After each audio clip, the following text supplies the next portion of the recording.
What's up, fight fans? Mr. Mustache here. All right, this Saturday we got a special one. We got Cory Sandhagen taking on Rob Font. This Saturday's main event, where Rob Font stepping up on short notice after Umar had to pull out due to injury. And we got a real exciting, striking, classic matchup where you have Cory Sandhagen, who's like a real life ninja, taking on Rob Font, who's probably one of the most precise boxers in all of MMA, especially within the UFC, and is coming off of a huge resurgence. I can't speak today. With a TKO victory over Adrian Yanez. What the fuck was that? That was pretty recently. That was UFC 287 back in April, where he just like it was basically like the prospect boxer going against the veteran boxer within the UFC, and Rob Font's like, hold my fucking beer, and just put Adrian Yanez out and completely derailed the hype train. I mean, nobody's really talked about Adrian right now, and that's really because of what Rob Font did to him. I mean, at that moment, everybody was expecting Adrian Yanez to be that next guy, the torch to be passed, but Rob Font's like, not today. The veterans got it. And I think that in this matchup against Cory Sandhagen, you got Cory, who was coming off of two victories. Yeah, it was a split decision against Marlon Vera, but that was not a fucking split decision. I don't know who that judge was, but Cory Sandhagen put on a striking clinic against Marlon Vera, where Marlon normally has that patient approach where he lets the fight come to him and he finds his shots. He never found the shot and then never took the shot. So he really paid for it, where he got dominated in a 5-round fight against Cory Sandhagen. And before that, Cory had an absolute war with Song Yadong, where a lot of people were questioning like the ability for Cory to bite down on his mouthpiece and really push out a really hard fought fight, which I thought was strange to me. I didn't personally have that criticism because I thought his fight against Peter Yan, I thought even though he lost, he looked really good. The fight against TJ Dillashaw, he just got out wrestled. I don't really think they had anything to do with biting on his mouthpiece. I think he was trying everything he could. Just I think TJ was just better at fighting against the cage and just controlling Cory in that fight. And where Cory now, he's definitely rounded out his game. He's put on two very solid victories. He's put himself right back into that title contention.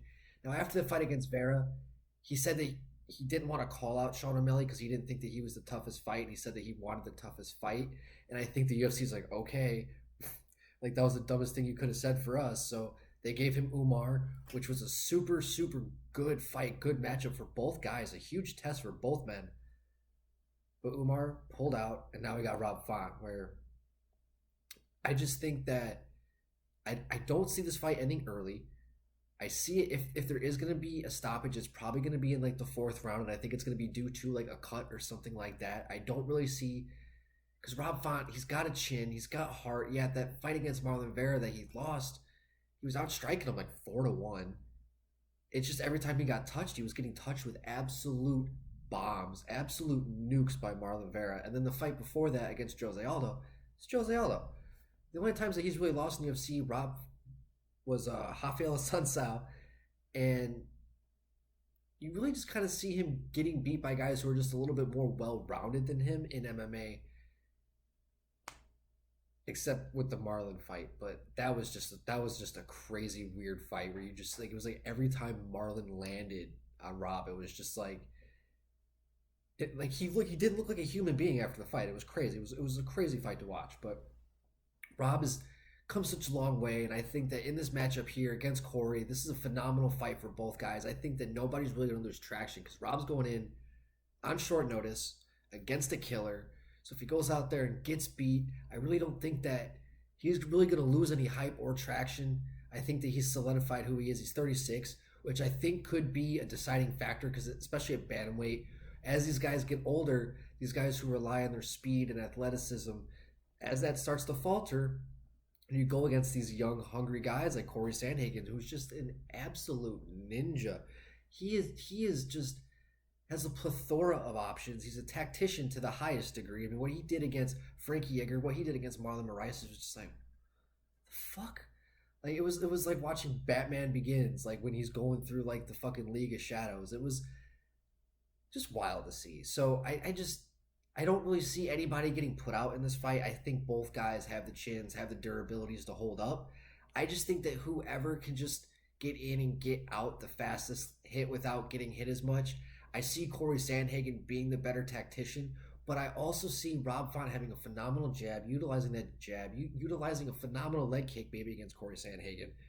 So to me, I almost don't even want to pick a winner. I'm just so happy for this matchup.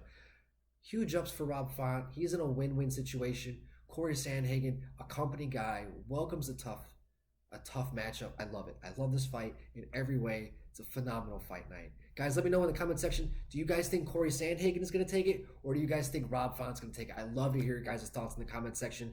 And guys, please don't forget to hit the like and subscribe button to continue getting more MMA content by yours truly. Mr. Mustache, MMA News out, guys. Let's fucking go, fight fans.